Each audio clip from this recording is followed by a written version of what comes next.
ನಮ್ಮ ಮಹಾವಿದ್ಯಾಲಯದ ಪ್ರಥಮ PUCಯ ಇತಿಹಾಸ ವಿಷಯಕ್ಕೆ ಆನ್ಲೈನ್ ಕ್ಲಾಸಿಗೆ ಎಲ್ಲ ವಿದ್ಯಾರ್ಥಿನಿಯನ್ನು ಹೃದಯಪೂರ್ವಕವಾಗಿ ಸ್ವಾಗತವನ್ನು ಬಯಸ್ತಾ, ವಿದ್ಯಾರ್ಥಿಗಳೇ, ಈ ಹಿಂದಿನ ಅವಧಿ ಒಳಗಡೆ ಗ್ರೀಕ್ ಮತ್ತು ರೋಮನ್ ನಾಗರಿಕತೆಯ ಕೊಡುಗೆಗಳು, ಅದರಲ್ಲಿ ಸಾಂಸ್ಕೃತಿಕ ಕೊಡುಗೆಗಳ ಬಗ್ಗೆ ಅಭ್ಯಾಸ ಮಾಡ್ತಾ ಇದ್ದೀವಿ. ಅವರ ಸಾಂಸ್ಕೃತಿಕ ಕೊಡುಗೆಗಳಲ್ಲಿ ಈಗಾಗಲೇ ಸಾಹಿತ್ಯದ ಬಗ್ಗೆ, ಗ್ರೀಕರು ಸಾಹಿತ್ಯದ ಬಗ್ಗೆ ಯಾವ ರೀತಿಯಾದಂತಹ ಕೊಡುಗೆಗಳನ್ನು ನಮಗೆ ಕೊಡಮಾಡಿದ್ದಾರೆ, ಆನಂತರ ಅವರ ವಿಜ್ಞಾನದ ಬಗ್ಗೆ ಹೋದ ಅವಧಿ ಒಳಗಡೆ ಅಭ್ಯಾಸ ಮಾಡಿದ್ದೇವೆ ವಿದ್ಯಾರ್ಥಿಗಳೇ. ಇಂದಿನ ಅವಧಿ ಒಳಗಡೆ ಅವರ ಕಲೆ ಮತ್ತು ವಾಸ್ತುಶಿಲ್ಪದ ಬಗ್ಗೆ, ಅದಕ್ಕಿಂತ ಪೂರ್ವದಲ್ಲಿ ವಿದ್ಯಾರ್ಥಿಗಳಿಗೆ ಒಂದು ಸೂಚನೆ. ಈಗಾಗಲೇ ದ್ವಿತೀಯ PUCಯ ಪ್ರಥಮ ಕಿರು ಪರೀಕ್ಷೆಗಳು ಪೂರ್ಣಗೊಂಡಿವೆ. ಆ ವಿದ್ಯಾರ್ಥಿಗಳ ಪೇಪರ್ಗಳನ್ನು ಮೌಲ್ಯಮಾಪನ ಮಾಡುವುದರ ಮೂಲಕವಾಗಿ ಶೈಕ್ಷಣಿಕ ಪ್ರಗತಿಯನ್ನು ವಿದ್ಯಾರ್ಥಿಗಳಿಗೆ ತಿಳಿಸಿದ್ದೇವೆ.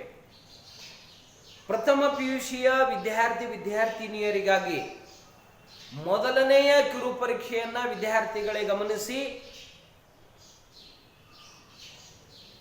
4/1/2021 ಪರೀಕ್ಷೆಗಳು ಪ್ರಾರಂಭಗೊಂಡು 6/1/2021 ಪೂರ್ಣಗೊಳ್ಳಲಿರುವುದರಿಂದ ವಿದ್ಯಾರ್ಥಿಗಳು 50 ಅಂಕದ ಕಿರು ಪರೀಕ್ಷೆಗೆ ತಾವೆಲ್ಲರೂ ಸಿದ್ಧತೆಯನ್ನು ಮಾಡ್ಕೋಬೇಕು ಅಂತ ಹೇಳಿ ತಮ್ಮಲ್ಲಿ ವಿನಂತಿಯನ್ನು ಮಾಡ್ತಾ, ಇಂದಿನ ಅಭ್ಯಾಸ ಸಾಂಸ್ಕೃತಿಕ ಕೊಡುಗೆಗಳಲ್ಲಿ ಈಗಾಗಲೇ ಸಾಹಿತ್ಯದ ಬಗ್ಗೆ ಅಭ್ಯಾಸ ಮಾಡಿದ್ದೀವಿ, ವಿಜ್ಞಾನದ ಬಗ್ಗೆ ಅಭ್ಯಾಸ ಮಾಡಿದ್ದೀವಿ, ಕಲೆ ಮತ್ತು ವಾಸ್ತುಶಿಲ್ಪ. ಈ ಕಲೆ ಮತ್ತು ವಾಸ್ತುಶಿಲ್ಪದೊಳಗಡೆ ಗ್ರೀಕರು ಬಹು ಮಹತ್ವಪೂರ್ಣವಾಗಿರತಕ್ಕಂಥ ಕೊಡುಗೆಯನ್ನು ನಮಗೆ ಕೊಟ್ಟಿದ್ದಾರೆ. ಪ್ರಾರಂಭದಲ್ಲಿ ಅವರು ಈ ದೇವಾಲಯಗಳನ್ನು ಕಟ್ಟುವುದಕ್ಕಾಗಿ ಮರಗಳನ್ನು ಬಳಸ್ತಾ ಇದ್ರು. ಅವು ಬಹುದಿನದವರೆಗೆ ಬಾಳಿಕೆ ಬರ್ತಾ ಇರಲಿಲ್ಲ. ನಂತರದ ದಿನಮಾನಗಳಲ್ಲಿ ಶಾಶ್ವತವಾಗಿ ಆ ಕಟ್ಟಡಗಳು ಉಳಿಬೇಕು ಅನ್ನುವ ಸದುದ್ದೇಶವನ್ನು ಇಟ್ಟುಕೊಂಡು ಸುಟ್ಟಿರ್ತಕ್ಕಂತಹ ಮಣ್ಣಿನ ಇಟ್ಟಿಗೆಗಳಿಂದ,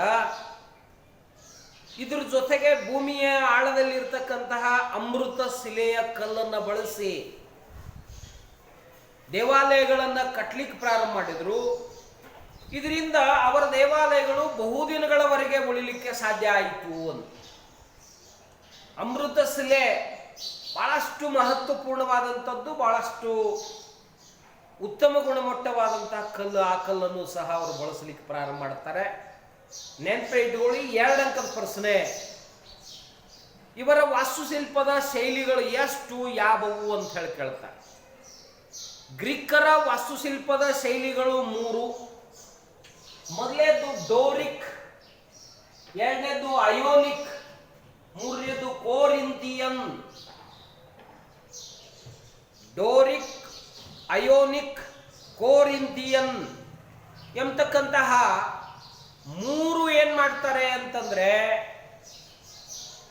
ವಾಸ್ತುಶಿಲ್ಪವನ್ನ ಅವರು ಬಳಸುವುದ್ರ ಮೂಲಕವಾಗಿ ತಮ್ಮದೇ ಆಗಿರ್ತಕ್ಕಂತಹ ಕೊಡುಗೆಯನ್ನ ಸಮಾಜಕ್ಕೆ ಕೊಡಮಾಡಿದ್ದಾರೆ. ಹಾಗಾಗಿ ಇವರ ದೇವಾಲಯಗಳು ಬಹಳಷ್ಟು ಮಹತ್ವ ಅಂತ ಹೇಳಿ ಕರೆಸಿಕೊಂಡಿವೆ. ಮುಖ್ಯವಾಗಿ ಇವರು ಕಟ್ಟಿರ್ತಕ್ಕಂತಹ ಒಂದು ದೇವಾಲಯ ಪಾರ್ಥೆನಾನ್, ಬಹಳಷ್ಟು ಮಹತ್ವಪೂರ್ಣವಾಗಿರತಕ್ಕಂತಹ ದೇವಾಲಯ ಇದು. ಪಾರ್ಥೆನಾನ್ ದೇವಾಲಯ ಹಿಂದೆ ಎಂದೂ ನಿರ್ಮಾಣವಾಗದೇ ಇರತಕ್ಕಂತಹ ಮಹತ್ವವನ್ನು ಈ ದೇವಾಲಯ ಏನಾಗಿದೆ ಅಂತಂದ್ರೆ ಒಳಗೊಂಡಿರ್ತಕ್ಕಂಥದ್ದು ಅತ್ಯಂತ ಸುಂದರವಾದಂತಹ ದೇವಾಲಯ ಇದಾಗಿದ್ದು ಇದನ್ನ ಮೂರೂ ಶೈಲಿಗಳನ್ನ ಒಳಗೊಂಡು ಏನ್ ಮಾಡಿದ್ದಾರೆ ಅಂತಂದ್ರೆ ಕಟ್ಟಲಾಗಿದೆ. ಡೋರಿಕ್, ಅಯೋನಿಕ್, ಕೋರಿಂಥಿಯನ್ ಮೂರೂ ಶೈಲಿಗಳನ್ನ ಒಳಗೊಂಡಿರ್ತಕ್ಕಂತಹ ದೇವಾಲಯ ಪಾರ್ಥೆನಾನ್ ದೇವಾಲಯ. ಇದು ಅಮೃತ ಶಿಲೆಯಿಂದ, ಬಣ್ಣದ ಅಮೃತ ಶಿಲೆಯಿಂದ ನಿರ್ಮಾಣಗೊಂಡಿರ್ತಕ್ಕಂಥ ಈ ದೇವಾಲಯ ಬಹಳಷ್ಟು ಮಹತ್ವಪೂರ್ಣವಾಗಿರ್ತಕ್ಕಂಥದ್ದು. ಫಿಡಿಯಾಸ್ ಎಂಬತಕ್ಕಂತಹ ವ್ಯಕ್ತಿ ಈ ದೇವಾಲಯದ ಒಳಗಡೆ ಅಥೇನಾ ಎಂಬತಕ್ಕಂತಹ ಶಿಲ್ಪವನ್ನ, ಮೂರ್ತಿಯನ್ನ, ದೇವತೆಯನ್ನ ಕೆತ್ತಿದ್ದಾನೆ. ಅತ್ಯಂತ ಎತ್ತರವಾಗಿರ್ತಕ್ಕಂತಹ ಮೂರ್ತಿ ಫಿಡಿಯಾಸ್ ಎಂಬತಕ್ಕಂತಹ ಕೆತ್ತಿರುವ ಅಮೃತ ಶಿಲೆಯಲ್ಲಿ ಇರತಕ್ಕಂತಹ ಅತ್ಯಂತ ಎತ್ತರವಾದಂತಹ ಅಥೇನಾ ದೇವತೆ ವಿಗ್ರಹ ಆ ಪಾರ್ಥೆನಾನ್ ದೇವಾಲಯದ ಒಳಗಡೆ ಕಾಣುತ್ತೇವೆ. ಅಷ್ಟೇ ಅಲ್ಲದೆ ವಿದ್ಯಾರ್ಥಿಗಳೇ, ಇದು 46 ಕಂಬಗಳನ್ನ ಒಳಗೊಂಡಿರುವ ದೇವಾಲಯ. ಈ 46 ಕಂಬಗಳು 34 ಅಡಿ ಎತ್ತರವಾದಂತಹ ಕಂಬಗಳಿವಾಗಿವೆ. 34 ಅಡಿ ಎತ್ತರವಾದಂತಹ ಕಂಬಗಳಿವು. ಸುಮಾರು 46 ಕಂಬಗಳನ್ನು ನಾವೇನ್ ಮಾಡ್ತೀವಿ ಅಂತಂದ್ರ ಈ ದೇವಾಲಯದ ಒಳಗಡೆ ಕಾಣುತ್ತೀವಿ. ಇವು 3 ಕಲಾ ಶೈಲಿಗಳನ್ನು ಒಳಗೊಂಡಿರ್ತವೆ. ಡೋರಿಕ್, ಅಯೋನಿಕ್, ಕೋರಿಂಥಿಯನ್ ಎಂಬತಕ್ಕಂತಹ ಕಲಾ ಶೈಲಿಯನ್ನ ಒಳಗೊಂಡಿರ್ತಕ್ಕಂತಹ ಕಂಬಗಳು ಇವಾಗಿದ್ದು, ಇಲ್ಲಿ 34 ಅಡಿ ಎತ್ತರವಾಗಿರ್ತಕ್ಕಂಥ ಈ ಕಂಬಗಳು ಆಕ್ಟಿಸನ್ ಎಂಬತಕ್ಕಂತಹ ಪ್ರಸಿದ್ಧ ಶಿಲ್ಪಿ ಇದನ್ನು ನಿರ್ಮಾಣ ಮಾಡಿದ್ದಾನೆ. ಆಕ್ಟಿಸನ್ ಎಂಬತಕ್ಕಂಥ ಶಿಲ್ಪಿ ಈ ದೇವಾಲಯವನ್ನು ನಿರ್ಮಾಣ ಮಾಡಿದ್ದಾನೆ. ಫಿಡಿಯಾಸ್ ಎಂಬತಕ್ಕಂಥ ಶಿಲ್ಪಿ ಈ ಅಥೇನಾ ಅಮೃತ ಶಿಲೆಯ ಮೂರ್ತಿಯನ್ನ ಆತ ಏನ್ ಮಾಡ್ತಾನೆ ಅಂತಂದ್ರೆ ರಚನೆ ಮಾಡಿದ್ದಾನೆ. ಈ ಶಿಲ್ಪಿ ಡೋರಿಕ್, ಅಯೋನಿಕ್, ಕೋರಿಂಥಿಯನ್ ಶೈಲಿಗಳನ್ನ ಸಂಪೂರ್ಣವಾಗಿ ಅಲ್ಲಿ ಬಳಕೆ ಮಾಡಿಕೊಂಡು ನಿರ್ಮಾಣ ಮಾಡಿರ್ತಕ್ಕಂಥ ದೇವಾಲಯ ಇದಾಗಿದೆ. ಬಹಳಷ್ಟು ಮಹತ್ವಪೂರ್ಣವಾಗಿರ್ತಕ್ಕಂತಹ ಫೆರಿಕ್ಲಿಸ್ನ ಕಾಲಾವಧಿ ಒಳಗಡೆ ನಿರ್ಮಾಣಗೊಂಡಿರ್ತಕ್ಕಂತಹ ದೇವಾಲಯ ಇದು. ಅಲೆಕ್ಸಾಂಡರ್ ದಾಳಿ ಮಧ್ಯ ಏಷ್ಯಾದವರೆಗೂ ಕೂಡ ಮುಂದುವರಿತದೆ. ಯಾವಾಗ ಇಡೀ ಪ್ರಪಂಚವನ್ನ ಗೆದಿಬೇಕು ಅನ್ನುವ ಕನಸು ಕಡಿಮೆ ಆಯಿತೋ ಆವಾಗ ಸಾಂಸ್ಕೃತಿಕ ಕೊಡುಗೆಗಳ ಮೇಲೆ ಹೆಚ್ಚಿನ ಪ್ರಭಾವವನ್ನು ಅವರು ಬೀರ್ಲಿಕ್ಕೆ ಪ್ರಾರಂಭ ಮಾಡ್ತಾರೆ. ಇದರಿಂದಾಗಿ ಭಾರತದಲ್ಲಿಯೂ ಕೂಡ ಅವರ ಆಳ್ವಿಕೆ ಇದ್ದುದರಿಂದ ಗಾಂಧಾರ ಕಲೆ, ಮೂರ್ತಿ ಶಿಲ್ಪ ಪರ್ಫೆಕ್ಟ್ ಆಗಿ ಬಂದುದು ಯಾರಿಂದ ಅಂತಂದ್ರೆ ಅದು ಗ್ರೀಕರಿಂದ. ಗಾಂಧಾರ ಕಲೆಯನ್ನು ನಾವೇನ್ ಮಾಡ್ತೀವಿ ಅಂತಂದ್ರೆ ಇವರಿಂದನೇ ಪಡ್ಕೊಂಡಿದ್ದೇವೆ. ಗ್ರೀಕರು ಶಿಲ್ಪಕಲೆಗೆ ಹೆಸರುವಾಸಿಯಾಗಿರ್ತಕ್ಕಂತಹ ಬಹಳಷ್ಟು ಮೌಲ್ಯಭರಿತವಾದಂತಹ ಕೊಡುಗೆಗಳನ್ನು ಏನ್ ಮಾಡಿದ್ದಾರೆ ಅಂತಂದ್ರೆ ಇವರು ಕೊಟ್ಟಿದ್ದಾರೆ. ಫಿಡಿಯಾಸ್, ಮೈರಾನ್ ಎಂಬತಕ್ಕಂತಹ ಅದ್ಭುತ ಶಿಲ್ಪ ಕಲಾಕಾರರು ಇವರಲ್ಲಿದ್ರು. ಮೈರಾನ್ ಚಕ್ರ ಎಸೆಯತಕ್ಕಂತಹ ಒಂದು ಮೂರ್ತಿ ಶಿಲ್ಪವನ್ನ ಅದ್ಭುತವಾಗಿ ಏನ್ ಮಾಡಿದಾನೆ ಅಂತಂದ್ರೆ ಕೆತ್ತಿದ್ದಾನೆ. ಇದ್ರ ಜೊತೆಗೆ ಹಲವಾರು ದೇವಾಲಯಗಳನ್ನು ನಾವೇನ್ ಕಾಣ್ತೀವಿ ಅಂತಂದ್ರೆ ಈ ಕಲೆ ವಾಸ್ತುಶಿಲ್ಪಕ್ಕೆ ಹಿಡಿದ ಕೈಗನ್ನಡಿ ಎಂಬಂತೆ ಗ್ರೀಕ್ ನಗರದೊಳಗಡೆ ಕಾಣುತ್ತೇವೆ. 1 ಮತ್ತು 2 ಅಂಕದ ಪ್ರಶ್ನೆ ಕಲೆ ಮತ್ತು ವಾಸ್ತುಶಿಲ್ಪಕ್ಕೆ. ಆನಂತರ ತತ್ವಶಾಸ್ತ್ರ, ತತ್ವಜ್ಞಾನ. ಗ್ರೀಕರ ಕೊಡುಗೆ ತತ್ವಜ್ಞಾನಕ್ಕೆ ಅತ್ಯಂತ ಹೆಚ್ಚು. ಯಾಕೆ ಅಂತಂದ್ರೆ 3 ಜನ ತತ್ವಜ್ಞಾನಿಗಳು ಜಗತ್ತಿನಲ್ಲಿಯೇ ಒಂದೇ ಪ್ರದೇಶದೊಳಗಡೆ ಹುಟ್ಟುಕೊಂಡಿದ್ರು. ಹಾಗಾಗಿ ಈ ತತ್ವಶಾಸ್ತ್ರ ಫಿಲಾಸಾಫಿಯಾ ಎಂಬತಕ್ಕಂತಹ ಒಂದು ಗ್ರೀಕ್ ಪದ ಇದು.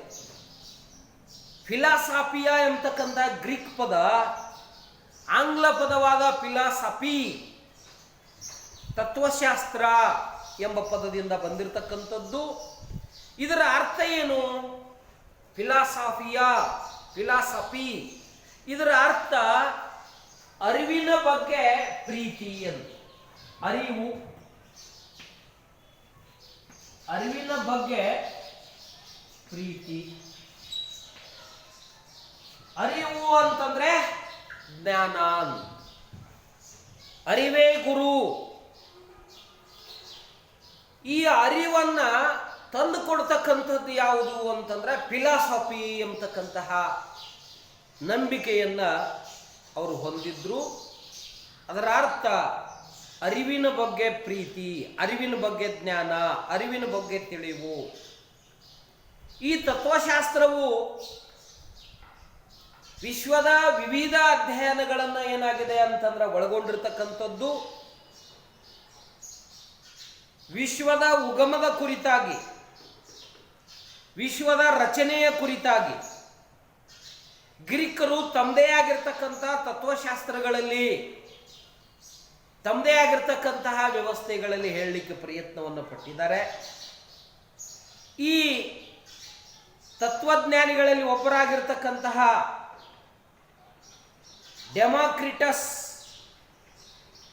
ಆಧ್ಯಾತ್ಮಿಕ ಪ್ರಪಂಚ ಅಥವಾ ಆತ್ಮವನ್ನು ಅಲ್ಲಗಳೆದ ಸೋಫಿಸ್ಟರು ಪ್ರಪಂಚದಲ್ಲಿ ಪರಮ ಸತ್ಯವಿಲ್ಲ ಮತ್ತು ಸತ್ಯವೆಂಬುದು ಇದ್ದರೆ ಮಾನವರ ಮೇಲೆ ಬೀರುವ ಪ್ರಭಾವದ ಆಧಾರಕ್ಕೆ ಸಂಬಂಧಿಸಿದೆ ಎಂಬುದನ್ನು ಅವರು ನಂಬಿದ್ರು. ಹೀಗಾಗಿ ಈ ಗ್ರೀಕರ ಕಾಲಾವಧಿ ಒಳಗಡೆ ಬಹಳಷ್ಟು ಸುಪ್ರಸಿದ್ಧವಾದಂತಹ 3 ತತ್ವಜ್ಞಾನಿಗಳನ್ನು ನಾವೇನ್ ಮಾಡ್ತೀವಿ ಅಂತಂದ್ರೆ ಕಾಣುತ್ತೀವಿ. ನೆನಪಿಟ್ಟುಕೊಳ್ಳಿ, 2 ಅಂಕದ ಪ್ರಶ್ನೆ ಇದು. ಸಾಕ್ರೆಟಿಸ್, ಪ್ಲೇಟೋ, ಅರಿಸ್ಟಾಟಲ್ 3 ಜನ ತತ್ವಜ್ಞಾನಿಗಳನ್ನು ನಾವೇನ್ ಮಾಡ್ತೀವಿ ಅಂತಂದ್ರೆ ಇವರಲ್ಲಿ ಕಾಣುತ್ತೀವಿ. ಈ ಸಾಕ್ರೆಟಿಸ್ ಸಾಮಾನ್ಯ ಶಕ ಪೂರ್ವ 469ರಿಂದ 399ರವರೆಗೆ ಈ ಕಾಲಾವಧಿಯಲ್ಲಿ ಜೀವಿಸಿರ್ತಕ್ಕಂತಹ ವ್ಯಕ್ತಿ ಸಾಕ್ರೆಟಿಸ್. ಬಹಳಷ್ಟು ಮಹತ್ವಪೂರ್ಣವಾಗಿರ್ತಕ್ಕಂತಹ ವ್ಯಕ್ತಿ ಈತನಾಗ್ತಾನೆ.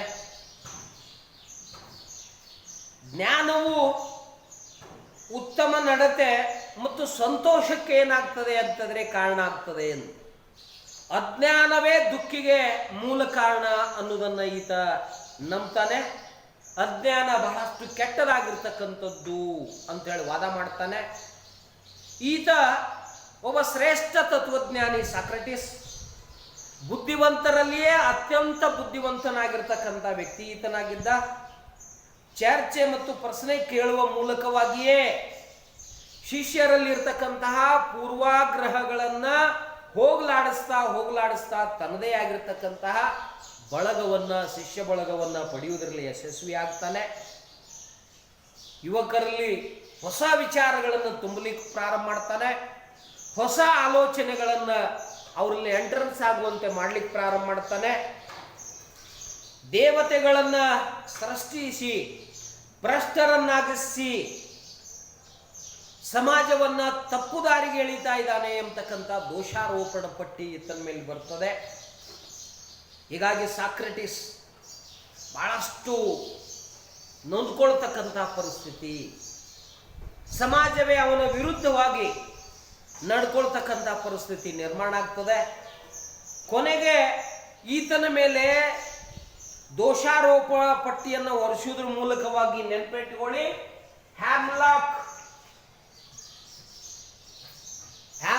ಎಂಬತಕ್ಕಂತಹ ವಿಷಪ್ರಾಶನ ಮಾಡಿಸಿ ಆತನನ್ನ ಸಾಯಿಸಿರ್ತಕ್ಕಂಥ ಕ್ರಿಯೆಯನ್ನು ನಾವು ಕೂಡ ಕಾಣುತ್ತೇವೆ. ಇದು ಒಂದು ದುರದೃಷ್ಟಕರವಾಗಿರ್ತಕ್ಕಂಥದ್ದು. ಹೊಸ ಆಲೋಚನೆಗಳನ್ನ, ಹೊಸ ವಿಚಾರಗಳನ್ನ ಒಪ್ಪುವಂತೆ ಮಾಡ್ತಿರ್ತಕ್ಕಂತಹ ಒಬ್ಬ ವ್ಯಕ್ತಿನನ್ನ ದೋಷಾರೋಪಣೆ ಪಟ್ಟಿಯನ್ನ ಹೊರಿಸಿ ಹ್ಯಾಮ್ಲಾಕ್ ಎಂಬತಕ್ಕಂಥ ವಿಷ ಸೇವಿಸಿ ಆತನನ್ನ ಸಾಯುವಂತೆ ಮಾಡುತ್ತದೆ ಅಂದಿನ ಸಮಾಜ.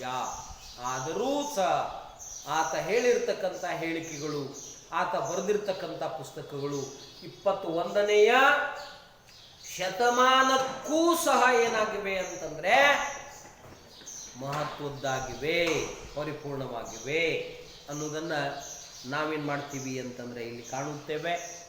ಎರಡನೇ ವ್ಯಕ್ತಿ ಯಾರು ಅಂತಂದ್ರ ಪ್ಲೇಟೋ. ಈತನು ಬಹಳಷ್ಟು ಮಹತ್ವಪೂರ್ಣವಾಗಿರ್ತಕ್ಕಂತಹ ವ್ಯಕ್ತಿ. ಸಾಕ್ರೆಟಿಸನ ಶಿಷ್ಯ ಪ್ಲೇಟೋನ ಶಿಷ್ಯ ಅರಿಸ್ಟಾಟಲ್. ಹೀಗೆ ಒಂದಕ್ಕೊಂದು ಸಂಬಂಧ ಇರುತ್ತೆ. ಸಾಕ್ರೆಟಿಸನ ಶಿಷ್ಯನಾದಂತಹ ಪ್ಲೇಟೋ ಅಥೆನ್ಸ್ ಆ ಪ್ರದೇಶದೊಳಗಡೆ ನೆನಪಿಟ್ಕೊಳ್ಳಿ ಅಕಾಡೆಮಿಯನ್ನು ಸ್ಥಾಪನೆ ಮಾಡ್ತಾರೆ. ಯಾರು ಅಕಾಡೆಮಿಯನ್ನ ಎಲ್ಲಿ ಸ್ಥಾಪನೆ ಮಾಡಿದ್ರು ಅಂತ ಹೇಳಿ ಕೇಳ್ತಾರೆ. ಪ್ಲೇಟೋ ಅಥೆನ್ಸ್ ನಗರದೊಳಗಡೆ ಅಕಾಡೆಮಿಯನ್ನ ಸ್ಥಾಪನೆ ಮಾಡ್ತಾರೆ. ಡೈಲಾಗ್ಸ್ ಅವನ ಕೃತಿ ಗುರುವಿನ ಉಪದೇಶಗಳನ್ನ ಒಳಗೊಂಡಿರ್ತಕ್ಕಂಥದ್ದು. ಅಂದ್ರೆ ಸಾಕ್ರೆಟಿಸನ ಉಪದೇಶಗಳು ಈತನ ಮೂಲಕವಾಗಿ ಹೊರಹೊಮ್ಮಲಿಕ್ಕೆ ಪ್ರಾರಂಭ ಮಾಡಿದವು. ಆನಂತರ ರಿಪಬ್ಲಿಕ್ ಎಂಬತಕ್ಕಂಥ ಅವನ ಶ್ರೇಷ್ಠ ಕೃತಿ ಸಮಾಜವನ್ನ 3 ವರ್ಗಗಳಲ್ಲಿ ಏನಾಗ್ತದೆ ಅಂತಂದ್ರೆ ವಿಂಗಡಿಸ್ತದೆ. ಅಕಾಡೆಮಿಯನ್ನು ಸ್ಥಾಪನೆ ಮಾಡ್ತಾನೆ. ಡೈಲಾಗ್ಸ್ ಮತ್ತು ರಿಪಬ್ಲಿಕ್ ಎಂಬತಕ್ಕಂಥ ಅವನ ಶ್ರೇಷ್ಠ ಕೃತಿಗಳು. ಈ ರಿಪಬ್ಲಿಕ್ ಎಂಬತಕ್ಕಂಥದ್ದು ಸಮಾಜವನ್ನ ತ್ರಿವರ್ಣಗಳಲ್ಲಿ 3 ವರ್ಗಗಳಲ್ಲಿ ಏನ್ ಮಾಡ್ತದೆ ಅಂತಂದ್ರೆ ವಿಂಗಡಣೆ ಮಾಡ್ತದೆ. ಕೆಳವರ್ಗ ರೈತರು, ಕುಶಲಕರ್ಮಿಗಳು, ವ್ಯಾಪಾರಿಗಳನ್ನ ಒಳಗೊಂಡಿರ್ತಕ್ಕಂಥದ್ದು. ಎರಡನೇ ವರ್ಗದೊಳಗಡೆ ಸೈನಿಕರು, ಉನ್ನತ ವರ್ಗದಲ್ಲಿ ತತ್ವಜ್ಞಾನಿಗಳು ಹಾಗೂ ಬುದ್ಧಿವಂತರು. ಹೀಗೆ 3 ವರ್ಗಗಳಲ್ಲಿ ಅದನ್ನ ಏನ್ ಮಾಡ್ತಾನೆ ಅಂತಂದ್ರೆ ವಿಂಗಡಣೆ ಮಾಡ್ತಾನೆ. ಎಲ್ಲಾ ರಾಜಕೀಯ ಅಧಿಕಾರ ಉನ್ನತ ವರ್ಗದವರಿಗಿತ್ತು. ಈತ ಆದರ್ಶ ರಾಜ್ಯದ ನಿರ್ಮಾಣವನ್ನ ಬಯಸಿರ್ತಕ್ಕಂಥದ್ದು. ಇವನ ಇನ್ನೊಂದು ಕೃತಿ ದ ಲಾಸ್, ನೆನಪಿಟ್ಕೊಳ್ಳಿ. ಡೈಲಾಗ್ಸ್, ರಿಪಬ್ಲಿಕ್, ದ ಲಾಸ್ ಎಂಬತಕ್ಕಂಥದ್ದು ಇವನ 3 ಕೃತಿಗಳು. ಅಕಾಡೆಮಿಯನ್ನ ಇವನು ಅಥೆನ್ಸ್ ನಗರದಲ್ಲಿ ಸ್ಥಾಪನೆ ಮಾಡ್ತಾನೆ. ಸಮಾಜವನ್ನ ಪರಿವರ್ತನೆ ಮಾಡಲಿಕ್ಕೆ ಗುರುವಿನ ಉಪದೇಶಗಳನ್ನೇ ಮುಂದುವರಿಸಿಕೊಂಡು ಹೋಗಿರ್ತಕ್ಕಂತಹ ಮಹಾನ್ ವ್ಯಕ್ತಿ ಪ್ಲೇಟೋ. ಸಾಮಾನ್ಯ ಶಕ ಪೂರ್ವ 427ರಿಂದ 347 ಕಾಲಾವಧಿಯಲ್ಲಿ ಇರತಕ್ಕಂಥ ವ್ಯಕ್ತಿ. ಇದಾದ ನಂತರ ಅರಿಸ್ಟಾಟಲ್. ಈತ ಪ್ಲೇಟೋನ ಶಿಷ್ಯ. ಸಾಕ್ರೆಟಿಸನ ಶಿಷ್ಯ ಪ್ಲೇಟೋ, ಪ್ಲೇಟೋನ ಶಿಷ್ಯ ಅರಿಸ್ಟಾಟಲ್. ಇವರು ಸಾಮಾನ್ಯ ಶಕ ಪೂರ್ವ 384ರಿಂದ 322 ಕಾಲಾವಧಿ. ಈ ಕಾಲಾವಧಿಯಲ್ಲಿ ಜೀವಿಸಿರ್ತಕ್ಕಂಥ ಅರಿಸ್ಟಾಟಲ್ ಸಾಕ್ರೆಟಿಸನಂತೆ ಪ್ಲೇಟೋನಂತೆ ಈತನೂ ಸಹ ಆಧ್ಯಾತ್ಮಿಕ ಕ್ಷೇತ್ರದಲ್ಲಿ ಇರ್ತಕ್ಕಂಥ ತಪ್ಪುಗಳನ್ನು ಸರಿಪಡಿಸಲಿಕ್ಕೆ ಪ್ರಯತ್ನವನ್ನ ಮಾಡ್ತಾನೆ. ಈತ ಅಲೆಕ್ಸಾಂಡರ್ನ ಗುರುವಾಗಿ ಕಾಣಿಸಿಕೊಂಡಿರ್ತಕ್ಕಂಥ ವ್ಯಕ್ತಿ ಅರಿಸ್ಟಾಟಲ್. ಅಲೆಕ್ಸಾಂಡರ್ನಿಗೆ ಗುರುವಾದಂತಹ ವ್ಯಕ್ತಿ ಈತ. ತತ್ವಜ್ಞಾನಿ, ವಿಜ್ಞಾನಿ ಅಷ್ಟೇ ಅಲ್ಲದೆ ಹಲವಾರು ವಿಷಯಗಳ ಮೇಲೆ ಪಾಂಡಿತ್ಯವನ್ನು ಹೊಂದಿರತಕ್ಕಂತಹ ವ್ಯಕ್ತಿ ಈತನಾಗಿದ್ದ. ಈತನನ್ನ ನಡೆದಾಡುವ ವಿಶ್ವವಿದ್ಯಾನಿಲಯ ಅಂತ ಹೇಳಿ ಏನ್ ಮಾಡ್ತಿದ್ರು ಅಂತಂದ್ರೆ ಕರೀತಾ ಇದ್ರು. ಯಾಕೆ ಅಂತಂದ್ರೆ ಪ್ರತಿಯೊಂದು ವಿಷಯದಲ್ಲಿಯೂ ಕೂಡ ಅಷ್ಟು ಪರಿಪೂರ್ಣತೆಯನ್ನ ಈತ ಸಾಧಿಸಿದ್ದ. ಎಲ್ಲಾ ವಿಷಯಗಳು ಆತನಿಗೆ ಕರಗತವಾಗಿದ್ದವು. ಹಾಗಾಗಿ ಅರಿಸ್ಟಾಟಲ್ನನ್ನು ನಡೆದಾಡುವ ವಿಶ್ವವಿದ್ಯಾನಿಲಯ ಅಂತ ಹೇಳಿ ಕರೀತಿದ್ರು. ತತ್ವಶಾಸ್ತ್ರ, ಜೀವಶಾಸ್ತ್ರ, ರಾಜ್ಯಶಾಸ್ತ್ರ 3 ವಿಷಯಗಳ ಪಿತಾಮಹ. ನೆನಪಿಟ್ಟುಕೊಳ್ಳಿ. ತತ್ವಶಾಸ್ತ್ರ, ಜೀವಶಾಸ್ತ್ರ, ರಾಜ್ಯಶಾಸ್ತ್ರ 3 ವಿಷಯಗಳಿಗೆ ಪಿತಾಮಹ ಒಬ್ಬನೇ ಅರಿಸ್ಟಾಟಲ್. ಈತ ಮಾನವ ಸಮಾಜಜೀವಿ, ಸಂಘಜೀವಿ ಅಂತೇಳಿ ಹೇಳ್ತಾನೆ. ಸಂವಿಧಾನಾತ್ಮಕವಾಗಿ ಆತನನ್ನ ಪ್ರೋತ್ಸಾಹಿಸ್ತಾನೆ. ತತ್ವಶಾಸ್ತ್ರ, ನೀತಿಶಾಸ್ತ್ರಗಳನ್ನ ಕ್ರಮಬದ್ಧವಾಗಿ ವಿಂಗಡಿಸ್ತಾನೆ. ನೆನಪಿಟ್ಟುಕೊಳ್ಳಿ, ಈತನ ಕೃತಿಗಳು ದ ಪೊಲಿಟಿಕ್ಸ್, ಆನಂತರ ಹಿಸ್ಟ್ರಿ ಆಫ್ ಆನಿಮಲ್ಸ್ ಎಂಬತಕ್ಕಂಥ 2 ಕೃತಿಗಳನ್ನು ಈತ ಬರೀತಾನೆ. ಬಹಳಷ್ಟು ಮಹತ್ವಪೂರ್ಣವಾಗಿರ್ತಕ್ಕಂಥ ಕೃತಿಗಳವು ಇವು ಅರಿಸ್ಟಾಟಲ್. ಹೀಗೆ ತತ್ವಶಾಸ್ತ್ರ ಈ 3 ವ್ಯಕ್ತಿಗಳಿಂದಲೇ ಬಾನೆತ್ತರಕ್ಕೆ ಏರಿತು. ಗ್ರೀಕ್ ನಗರದೊಳಗಡೆ, ಅಥೆನ್ಸ್ ನಗರದೊಳಗಡೆ ಪ್ಲೇಟೋ, ಅರಿಸ್ಟಾಟಲ್, ಸಾಕ್ರಟಿಸ್ ತತ್ವಶಾಸ್ತ್ರಕ್ಕೆ ಮಹತ್ವದ ಕೊಡುಗೆಯನ್ನು ಕೊಟ್ಟಿದ್ದಾರೆ. ಕೊನೆದು ಯಾವುದು ಅಂತಂದ್ರೆ ಇವರ ಧರ್ಮ. ಸಾಂಸ್ಕೃತಿಕ ಕೊಡುಗೆಗಳಲ್ಲಿ ಕೊನೆದು ಇವರ ಧರ್ಮ. ವಿಶ್ವದ ಬೇರೆ ಬೇರೆ ಜನರಿಗಿಂತ ಇವರ ಧಾರ್ಮಿಕ ನಂಬಿಕೆ ಮತ್ತು ಸಂಪ್ರದಾಯ ಸ್ವಲ್ಪ ವಿಭಿನ್ನವಾಗಿತ್ತು. ದೇವರಲ್ಲಿ ಇವರಿಗೆ ನಂಬಿಕೆ ಇರಲಿಲ್ಲ. ಅದರಲ್ಲಿ ಎದರಲ್ಲಿ ನಂಬಿಕೆ ಇತ್ತು ಅಂತಂದ್ರೆ ಶಕ್ತಿಶಾಲಿಯಾದಂತಹ ಸ್ಫುರದ್ರೂಪಿಯಾದಂತಹ ಪುರುಷರನ್ನೇ ದೇವರ ರೂಪದೊಳಗಡೆ ಕಾಣ್ತಾ ಇದ್ರು ಅಂತ. 12 ಒಲಿಂಪಿಯನ್ಗಳು ಗ್ರೀಕರ ದೇವರುಗಳಾಗಿವೆ. ಇವರಲ್ಲಿ 3 ಪ್ರಮುಖವಾಗಿರತಕ್ಕಂತಹ ದೇವರುಗಳು ಅವು ಯಾರು ಅಂತಂದ್ರೆ ಜಿಯಸ್, ಅಪೋಲೋ ಹಾಗೂ ಅಥೇನಾ. ಧಾರ್ಮಿಕ ಸಂಪ್ರದಾಯಗಳಲ್ಲಿ 3 ದೇವರುಗಳನ್ನು ಪೂಜೆ ಮಾಡ್ತಿದ್ರು. ಜಿಯಸ್ ದೇವತೆಗಳ ಒಡೆಯ ಹಾಗೂ ಮಾನವರ ಜನಕ ಅನ್ನುವ ಕಲ್ಪನೆ. ಅಪೋಲೋ ಜಿಯಸ್ನ ಮಗ. ಅಥೇನಾ ನಗರಗಳ ರಕ್ಷಕಿಯಾಗಿದ್ದಳು. ಇಂದಿನ ದಿನಮಾನದವರೆಗೂ ಕೂಡ ಅದು ಮುಂದುವರ್ಕೊಂಡು ಬಂದದ್ದನ್ನು ನಾವೇನು ಮಾಡ್ತೀವಿ ಅಂತಂದರೆ ಕಾಣುತ್ತೀವಿ. ಪ್ರತಿಯೊಂದು ಗ್ರಾಮಕ್ಕೆ ಗ್ರಾಮ ದೇವರನ್ನು ನಾವು ಕಾಣುತ್ತೇವೆ. ಕಲ್ಪನೆ ಏನು? ಆ ಗ್ರಾಮದ ಸಂಪೂರ್ಣ ಆಗು ಹೋಗುಗಳ ಜವಾಬ್ದಾರಿ ಆ ದೇವತೆ. ಗ್ರಾಮ ದೇವತೆ, ಗ್ರಾಮದೇವರು ಅವರ ರಕ್ಷಣೆ ಮಾಡ್ತಾರೆ ಅನ್ನುವ ಕಲ್ಪನೆ. ಒಲಂಪಸ್ ಪರ್ವತ ಇವರ ಆವಾಸ ಸ್ಥಾನ. ಅಂದರೆ ಎತ್ತರವಾಗಿರ್ತಕ್ಕಂತಹ ಸ್ಥಳಗಳಲ್ಲಿ ಏನು ಮಾಡ್ತಿದ್ರು ಅಂತಂದರೆ ಇವರು ವಾಸವಾಗ್ತಿದ್ರು. ಭೂಮಿಗೆ ಆಗಾಗ ಬರುತ್ತಾ ಇರ್ತಾರೆ ಅಂತಕ್ಕಂಥ ನಂಬಿಕೆ ಗ್ರೀಕರಲ್ಲಿತ್ತು. ಗ್ರೀಕರು ಅನ್ಯ ಧರ್ಮೀಯರಂತೆ ಯಾವುದೇ ಚರ್ಚೆಗಳಾಗಲಿ ಪವಿತ್ರ ಗ್ರಂಥಗಳಾಗಲಿ ನಿರ್ದಿಷ್ಟವಾಗಿ ಇರಲಿಲ್ಲ. ಸಾಮಾನ್ಯ ಶಕ ಪೂರ್ವ 776ರಲ್ಲಿ ಒಲಿಂಪಿಯಾ ಹಬ್ಬದ ಆಚರಣೆ ಇವರಲ್ಲಿ ರೂಢಿಯಲ್ಲಿ ಬಂತು. ಇದು ಬಹಳಷ್ಟು ಮಹತ್ವದ್ದು. ಒಲಿಂಪಿಕ್ಸ್ ಕ್ರೀಡಾಕೂಟಗಳು ಪ್ರಾರಂಭಗೊಂಡದ್ದು ಇದರಿಂದಾಗಿಯೇ. ಸಾಮಾನ್ಯ ಶಕ ಪೂರ್ವ 776ರ ಕಾಲಾವಧಿಯಲ್ಲಿ ಒಲಿಂಪಿಯಾ ಹಬ್ಬದ ಆಚರಣೆ. ಇಲ್ಲಿ ದಿವ್ಯವಾಣಿ ಬೋಧಕರನ್ನ, ಗ್ರೀಕರನ್ನ ವಿಶೇಷವಾಗಿ ಭವಿಷ್ಯವನ್ನು ತಿಳಿಯಲಿಕ್ಕೆ, ತೀರ್ಮಾನವನ್ನು ಪಡಲಿಕ್ಕೆ ಓರೆಕಲ್ಲರ ಸಹಾಯವನ್ನು ಇವರು ಪಡಿತಾ ಇದ್ರು. ಡೆಲ್ಫಿಯಾ ಅಪೋಲೋ ಒಬ್ಬ ಪ್ರಸಿದ್ಧ ಓರೆಕಲ್ ಆಗಿ ಕಾರ್ಯವನ್ನು ನಿರ್ವಹಿಸ್ತಾ ಇದ್ದ. ಮೊದಲ ಒಲಿಂಪಿಕ್ಸ್ ಸಾಮಾನ್ಯ ಶಕ ಪೂರ್ವ 776 ನೆನಪಿಟ್ಟುಕೊಳ್ಳಿ. ಒಲಿಂಪಿಕ್ಸ್ ಕ್ರೀಡಾಕೂಟಗಳು ಪ್ರಾರಂಭಗೊಂಡದ್ದು 776ರ ಕಾಲಾವಧಿಯಲ್ಲಿ. ಒಲಿಂಪಿಯಾದಲ್ಲಿ ಜಿಯಸ್ ದೇವರ ಗೌರವಾರ್ಥವಾಗಿ ನಡೀತಿರ್ತಕ್ಕಂತಹ ಆಚರಣೆ ಇದು. ಒಂದು ಹಬ್ಬದ ಆಚರಣೆ. ಪ್ರತಿ 4 ವರ್ಷಗಳಿಗೊಮ್ಮೆ ಇದು ಒಲಿಂಪಿಕ್ಸ್ ಹಬ್ಬದ ಆಚರಣೆ ನಡೀತಾ ಇತ್ತು. ಗ್ರೀಕ್ನ ವಿವಿಧ ಭಾಗಗಳಿಂದ ಬಂದಿರತಕ್ಕಂತಹ ಜನತೆ ತೆರೆದ ಬಯಲಿನಲ್ಲಿ ನಡೀತಿರ್ತಕ್ಕಂತಹ ಕವನ ವಾಚನ, ಕ್ರೀಡಾ ಚಟುವಟಿಕೆಗಳು, ಈ ಕ್ರೀಡಾ ಚಟುವಟಿಕೆಗಳಲ್ಲಿ ಬಹುಮಾನವನ್ನು ಪಡೆದವರಿಗೆ, ವಿಜೇತರಾದವರಿಗೆ, ದೇವರ ಕೃಪೆಗೆ ಒಳಗಾದವರು ಅಂತ ಹೇಳಿ ಅವರನ್ನು ಪರಿಗಣಿಸ್ತಾ ಇದ್ರು. ಕ್ರೀಡಾಕೂಟಗಳಲ್ಲಿ ಉದ್ದ ಜಿಗಿತ, ಓಟ, ಚಕ್ರ ಎಸೆತ, ಬರ್ಚಿ ಎಸೆತ, ಕುಸ್ತಿ ಇವುಗಳೆಲ್ಲವನ್ನ ಏನು ಮಾಡಿದ್ರು ಅಂತಂದರೆ ಕ್ರೀಡಾಕೂಟದಲ್ಲಿ ಇಡ್ತಾ ಇದ್ರು. ಗೆದ್ದವರಿಗೆ ಒಲಿಂಪಿಕ್, ಆ ಕ್ರೀಡಾಕೂಟದಲ್ಲಿ ಗೆದ್ದವರಿಗೆ ಆಲಿವ್ ಎಲೆಯ ಕಿರೀಟಗಳನ್ನು ಮಾಡಿ ಅದನ್ನು ಧರಿಸಿ ಅವರನ್ನು ದೇವರ ಅನುಗ್ರಹಕ್ಕೆ ಪಾತ್ರರಾದವರು ಅಂತ ಹೇಳಿ ಅವರನ್ನು ಪರಿಗಣಿಸ್ತಾ ಇದ್ದು. ಹೀಗೆ 4 ವರ್ಷಗಳಿಗೊಮ್ಮೆ ನಡೀತಿರ್ತಕ್ಕಂತಹ ಈ ಒಲಿಂಪಿಕ್ಸ್ ಕ್ರೀಡಾಕೂಟಗಳು ಜಿಯಸ್ ದೇವತೆಯ ಹಬ್ಬದ ಆಚರಣೆ ನಿಮಿತ್ತವಾಗಿ.